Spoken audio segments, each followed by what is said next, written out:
아멘. 우리 하나님께 영광의 박수로 드리겠습니다.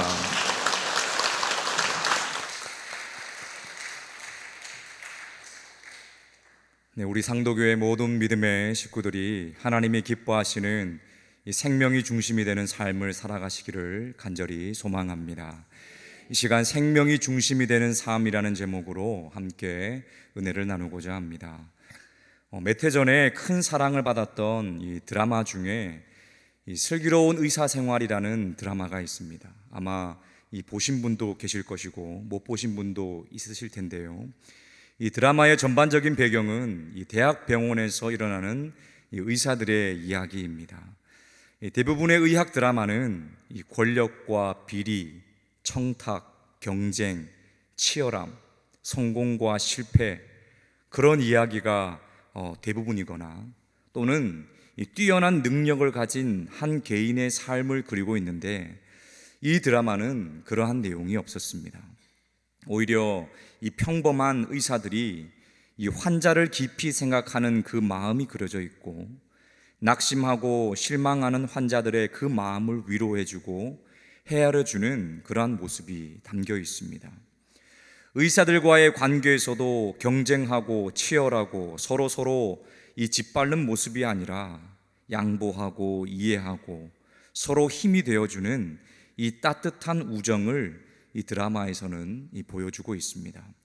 이 드라마의 주인공들은 하나같이 이 사람을 살리는 사람들이었습니다. 이런 드라마의 모습은 현 시대의 의사들의 모습과는 그대로 비교가 됩니다. 대부분의 그렇다는 것이 아니라, 제가 아버지가 돌아가시기 전에 이 고향 집에 가면 아버지를 모시고 이 병원을 간 적이 있었는데요. 제가 만난 그 의사 선생님은 전문 자격증만 가지고 계셨을 뿐 참 의사는 아니었습니다. 환자는 한시가 급한데 강 건너 불 구경하듯이 1분도 채 이야기하지 않고 눈도 마주치지 않는 그 모습이 제게는 참 상처가 되었습니다. 여러분들도 삶을 살아가면서 이와 같이 참과 이 거짓의 사람을 만난 적이 있으실 겁니다.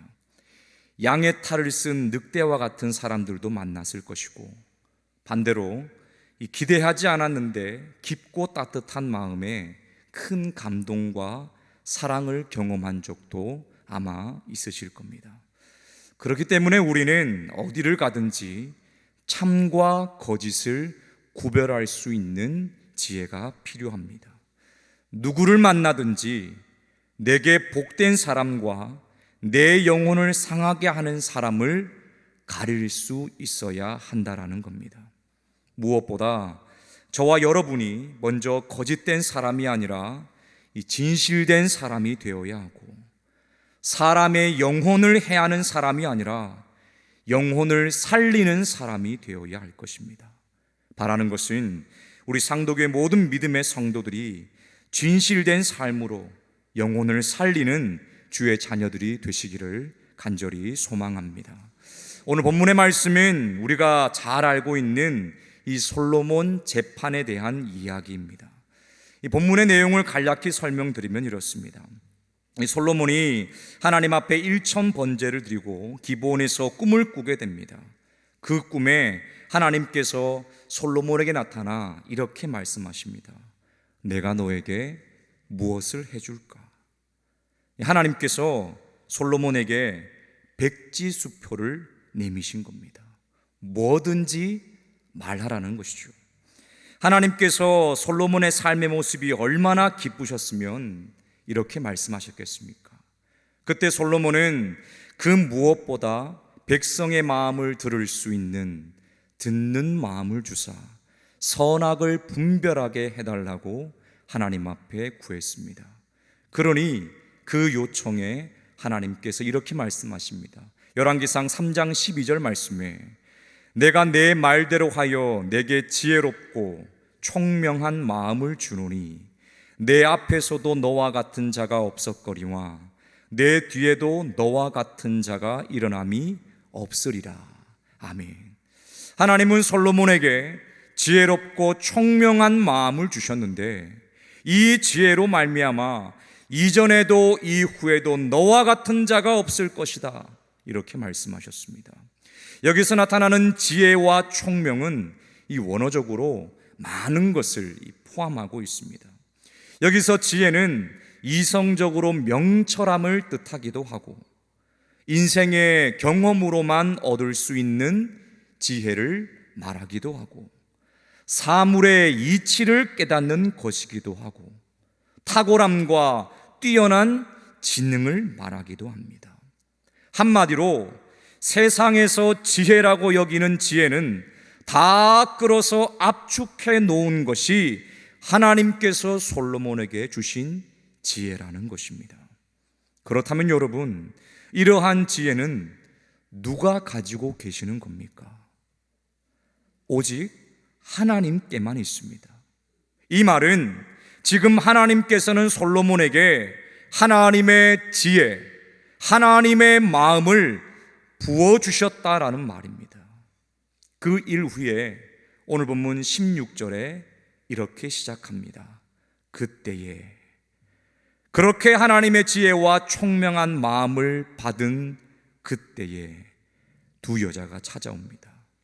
두 여자는 이 독특한 사연을 가지고 있었습니다. 이 여자들은 창기였는데 한 집에 살았습니다.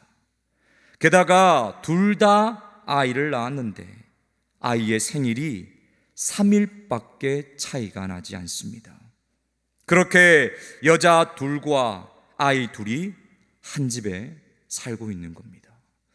무슨 이유인지 어떤 사연인지는 모르겠지만 분명한 건 이 여자들의 삶은 굉장히 어둡고 침울해 보이고 불행해 보이며 심지어는 소망이 없어 보입니다.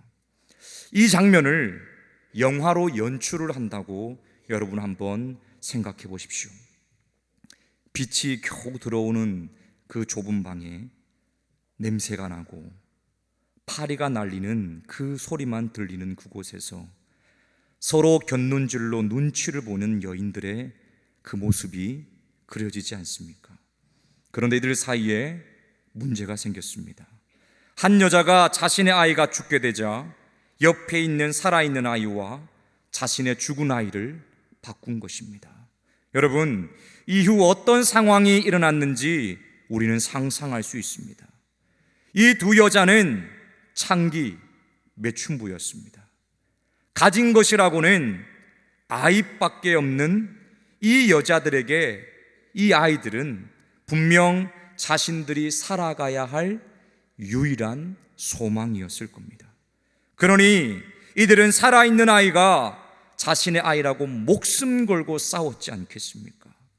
더욱이 비정상적인 환경에서 이 죽은 아이와 살아있는 아이에 대한 두 여인의 태도는 더 이상 말하지 않아도 우리는 불보듯 뻔하게 알 수 있습니다. 그런데 이들의 사연을 다 들은 이 솔로몬의 판결과 행동은 놀라웠습니다. 25절 말씀에 이렇게 나와 있습니다. 왕이 이르되 사나이를 둘로 나누어 반은 이 여자에게 주고 반은 저 여자에게 주라. 솔로몬의 판결은 잔인했습니다. 아이를 반 갈라서 절반씩 나눠주라는 겁니다. 그때 한 여자가 울며 불며 말합니다. 아이를 죽이지 마시고 저 여자에게 주소서. 이 여자의 절규는 아이를 반만 가져서 뭐 하겠습니까? 그런 뜻이 아닐 겁니다. 내가 잘못했으니 이 아이만큼은 살려주십시오 라는 말입니다. 반대로 다른 여자는 그거 좋은 생각입니다. 내 것도 말고 내 것도 말고 나누게 해주십시오 라고 이야기를 합니다. 그 이야기를 듣고 하나님의 지혜를 담은 솔로몬은 판결을 내립니다. 이후 사람들은 솔로몬에게 하나님의 지혜가 그 속에 있다라는 것을 깨닫고 두려워하게 되었다라는 것이 오늘 말씀의 내용입니다. 여러분, 우리는 이미 잘 알고 있는 이 이야기를 보면서 주목해서 봐야 할 대목이 있습니다. 오늘 성경은요, 두 사람이 등장할 때 분명히 16절 말씀에 그때의 창기 두 여자가 이렇게 이야기하고 있습니다. 그리고 이어서 17절의 말씀을 보면 한 여자는 말하되 이렇게 말합니다. 19절에는요, 저 여자가 그의 아들 위에 누움으로 이렇게 이야기를 합니다. 이처럼 등장하는 두 여자를 창기라고 하든지 이 여자 또는 저 여자, 다른 여자 이런 표현을 쓰고 있다는 겁니다. 그런데 솔로몬은 울며 불며 아이를 살려달라는 그 여자를 보고 이렇게 판결합니다. 우리 27절을 우리 함께 읽어보도록 하겠습니다. 3장 27절입니다. 함께 읽겠습니다. 시작. 왕이 대답하여 이르되 산 아이를 저 여자에게 주고 결코 죽이지 말라. 저가 그의 어머니이니라 하매. 아멘. 저가 그의 어머니다. 솔로몬은 아이의 주인이 누구인지 찾지 않았습니다. 누가 진짜 아이를 낳은 사람인지도 찾지 않았습니다. 아이의 참 어머니를 찾은 겁니다.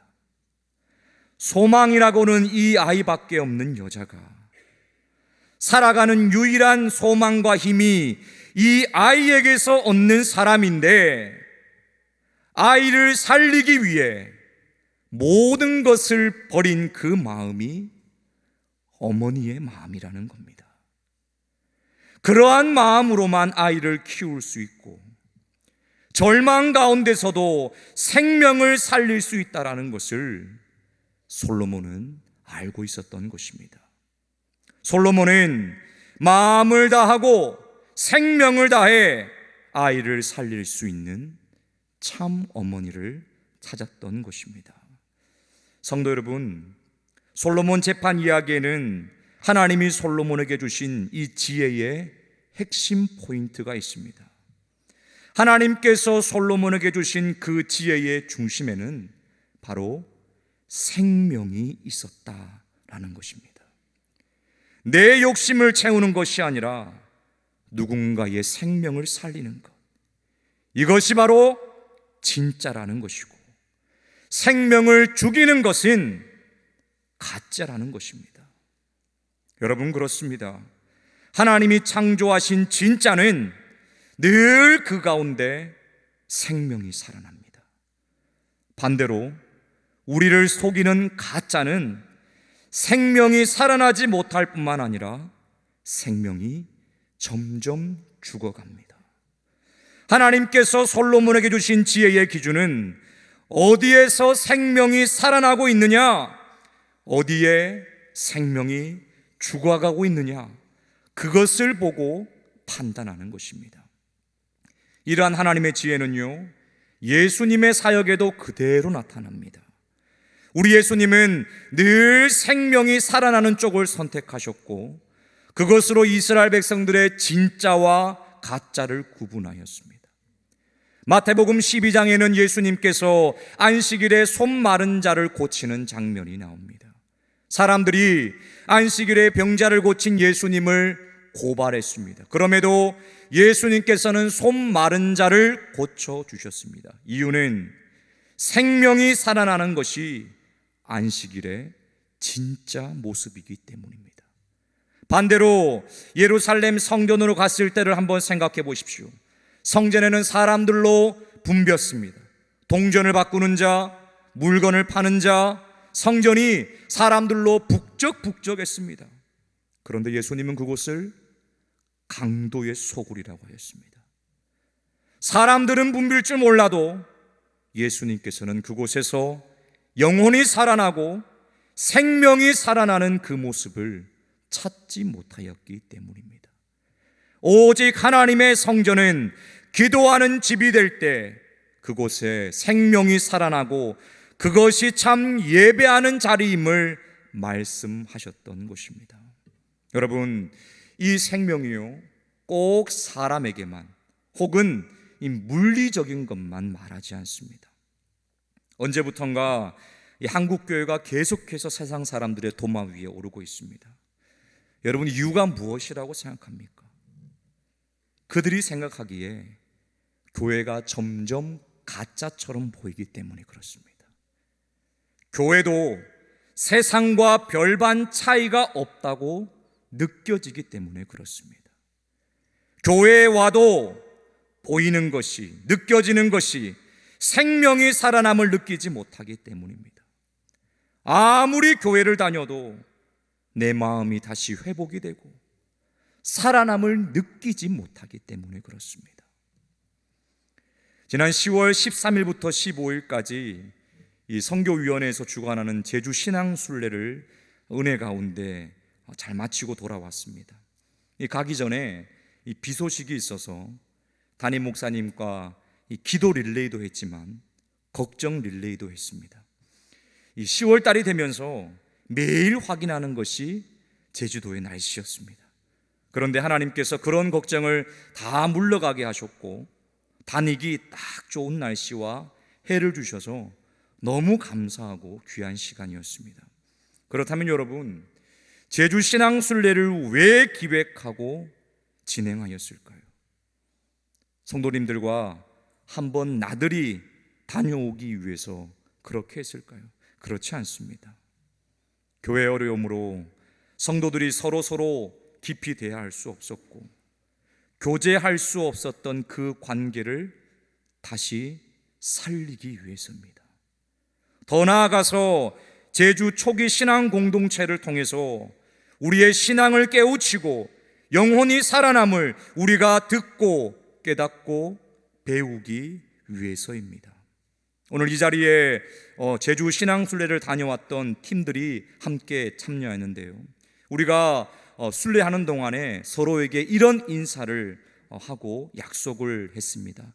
이 자리에 우리 예배드리는 우리 성도님들도 우리 앞뒤로 옆으로 이 약속에 동참을 했으면 좋겠습니다. 우리 옆 사람과 우리 이렇게 인사하겠습니다. 이번 주에 제가 밥 사겠습니다. 네, 한 번 더 인사하겠습니다. 이번 주에 꼭 제가 밥 사겠습니다. 예, 그렇습니다. 이렇게 섬기고 나누고 교제하는 것을 통해서 우리 상도교회는 다시 살아날 것이고 수년 후에 부흥의 은혜를 경험하게 될 줄 믿으시기를 바랍니다. 특별히 이러한 생명이 살아나는 역사는 우리 선교위원회 모든 사역 가운데 나타나야 할 것입니다. 이 예전 교회에서 이 지역 사회를 돕는 사역 중에 이 반찬 나눔을 오랫동안 해왔습니다. 우리 상도교회도 그러한 사역을 하셨다라는 이야기를 들었는데요, 당시 그 교회에서 매주 반찬을 만들면서 이 지역 사회에 필요한 어른들에게 전달을 했는데, 이 복날이면 이 삼계탕을 직접 만들어서 이 배달을 하기도 하고 참 정성스럽게 잘 하셨습니다. 제가 그 사역을 담당할 때 한 번은 할머니께서 그 반찬을 드시고 너무 감사해서 이 손편지를 적어 주셨는데요, 이 연세가 너무 많으셔서 막 손이 떨리셨는지 글자 한 글자 한 글자가 이 물결 치듯 그러한 모습이었습니다. 어떤 내용이 적혀 있냐면 감사합니다 이렇게 적혀 있더라고요.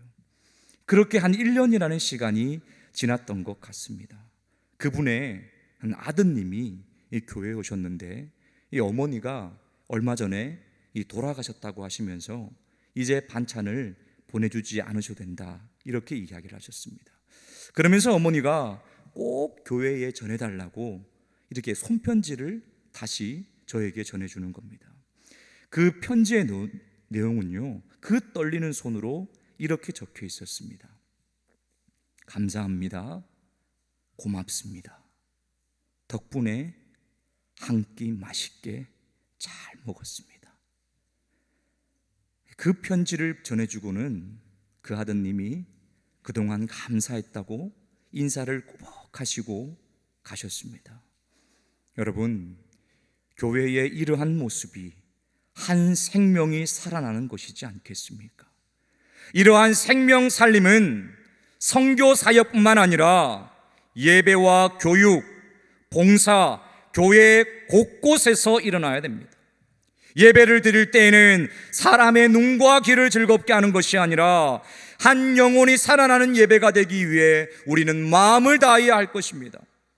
다음 세대들이 이곳에서 마음껏 찬양하고 예배해야 됩니다.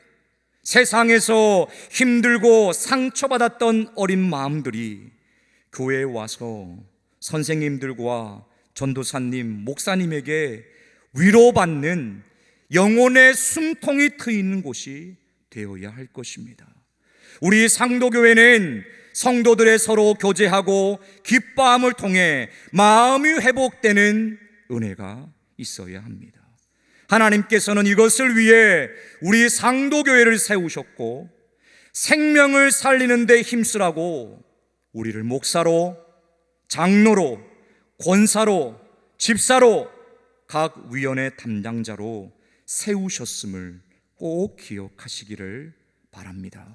그런데 만약 우리 교회의 크고 작은 일 가운데 생명 살아남이 없다면 이 교회에서 나의 말과 행동이 공동체를 무너뜨리고 나누려고 한다면 우리는 하나님 보시기에 분명 가짜 성도가 될 것이고 우리 교회는 죽어가는 교회가 될 것입니다. 우리는 요한계시록에서 4대 교회를 향해 외쳤던 예수님의 경고를 기억해야 됩니다. 내가 내 행위를 아노니 내가 살았다 하는 이름을 가졌으나 죽은 자로다. 우리 교회의 생명이 살아나지 못한다면 우리 또한 이 경고를 받게 될 것입니다. 그리고 우리는 잊지 말아야 됩니다. 우리는 매주 사도신경으로 신앙을 고백할 때 한 마음으로 이렇게 고백합니다.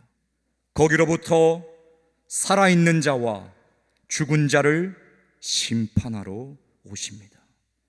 이 말은 교회를 다니는 것이 중요한 것이 아니라 내가 지금 주님 안에서 살아있느냐, 나의 말과 행동을 통해 가정과 직장과 교회가 살아나느냐, 그것이 중요하다라는 것입니다. 사랑하는 상도교회 성도 여러분, 하나님께서 솔로몬에게 주신 그 지혜가 저와 여러분의 삶을 비추고 있습니다. 예수 믿는 자와 예수 믿지 않는 사람의 차이가 무엇입니까? 삶의 중심에 하나님이 기뻐하시는 생명이 살아나는 역사, 그것이 있어야 됩니다. 우리 선교위원회가 앞으로 분별해야 할 기준이 무엇입니까? 바로 생명입니다. 이렇게 하나님께서 솔로몬에게 주셨던 지혜로 이 땅을 살아갈 때 하나님께서 우리 교회와 우리 성도들에게 어떤 복을 주시는지 성경은 분명히 말하고 있습니다. 우리 28절 말씀을 함께 읽어보도록 하겠습니다. 함께 읽겠습니다. 시작. 온 이스라엘이 왕이 심리하여 판결함을 듣고 왕을 두려워하였으니 이는 하나님의 지혜가 그의 속에 있어 판결함을 봄이더라. 아멘. 솔로몬이 생명을 중심으로 판결하니 어떤 일이 일어납니까? 온 이스라엘이 왕을 두려워하였습니다. 여기서 두려워하다라는 원어적인 뜻은요, 공경하다 또는 존경하다라는 뜻입니다. 솔로몬에게 하나님께서 주시는 권위가 생긴 것입니다. 게다가 이 두려워하다라는 말은 그 시제가 계속해서 공경하고 계속해서 존경하게 되었다라는 말입니다. 성도 여러분, 그렇습니다. 하나님의 마음을 품어 하나님의 지혜의 영인 생명을 중심으로 삶을 살아가면 하나님께서는 우리 교회에 하나님의 권위를 부어주시며 우리 상도교회 성도들의 삶에 하나님의 권위를 부어주신다는 것을 믿으시기를 바랍니다. 사랑하는 상도교회 성도 여러분, 그렇다면 하나님이 솔로몬에게 주신 그 지혜로 세상을 바라봅시다. 하나님이 지혜로 우리 교회와 우리의 삶을 한번 진단해 봅시다. 그리고 무엇을 하든지 어디로 가든지 생명이 중심이 되는 삶을 살아갑시다. 그럴 때 세상이 줄 수 없는 하늘의 권위를 우리 교회와 우리의 삶 가운데 부어 주실 것입니다. 언제나 예수님을 생각하십시오. 예수님은 저와 여러분의 생명을 위해 십자가에 못 박혀 돌아가셨습니다. 사람들은 우리 예수님을 가장 비참하게 만들고 가장 비참한 모습으로 죽이셨습니다. 그런데 하나님은 그냥 두지 않으셨습니다. 사흘 만에 부활하게 하셨고 자신의 우편에 앉는 하늘의 권위를 주셨습니다. 바라는 것은 우리 상독의 모든 식구들이, 특별히 이 자리에 있는 우리 선교위원회 임원들이, 제주 신앙순례를 함께 했던 성도들이 생명이 중심이 되는 삶을 살아서 하나님이 주시는 권위를 받고 그 복을 누리시기를 주님의 이름으로 축복합니다.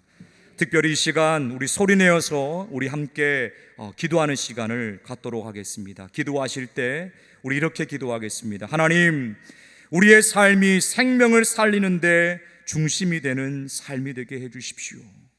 우리의 말과 행동으로 영혼이 살아나게 하시고 지쳐있는 자들이 위로받고 새 힘을 얻게 해 주십시오. 나를 통하여서 우리 상도교회가 수년 내에 생명이 살아나는 부흥의 역사를 경험하게 해달라고 우리 함께 소리내어서 기도하는 시간 갖도록 하겠습니다.